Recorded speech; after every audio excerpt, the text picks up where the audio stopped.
Good morning, ladies and gentlemen. My name is Nemeka Onyeka Odereri. I just came across a shocking news this morning. Edo State government revokes the right of occupancy of one of the most profitable companies on the floor of Nigeria Stock Exchange, Presco Oil PLC. 13,725 hectares of land. The Edo State government cancelled and revoked the right of occupancy on the flimsy excuse that 2 oil wells sit on that expanse of land. This is not funny.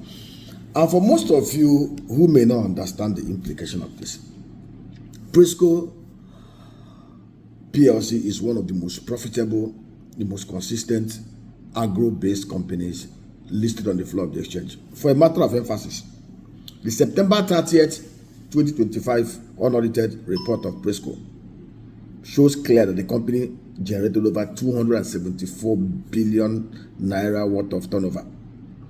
It's projected that by the end of the year, they may hit over 365 billion naira turnover, just cultivating about 15,000 hectares of palm plantation. The question is, what overriding public interest is the government of Edo State talking about? Assuming but not considering that 2 oil wells sits in that particular location.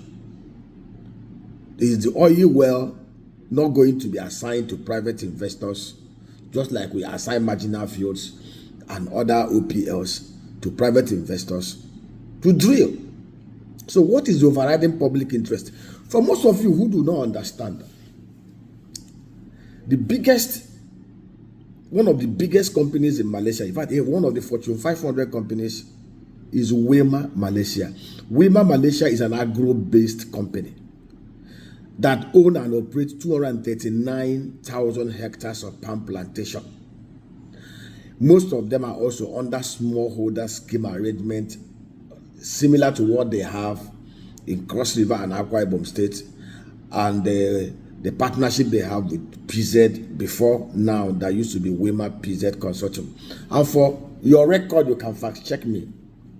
In 2023, Wema did a turnover of $88.6 billion, 129 trillion naira. The turnover of Wema for 2023 was 4 times the federal government of Nigeria budget for 2024. Fact check me. They made profit of about $1.5 billion. 239,000 hectares of palm plantation. What one would have expected from Governor Monday Okpebelo? What one would have expected from him? Edo State has a land mass of 1.78 million hectares. 1.7 million hectares simply means 10% of Edo land mass. Arable land mass, most of their lands are arable, is over 176,000 hectares, 178,000 hectares.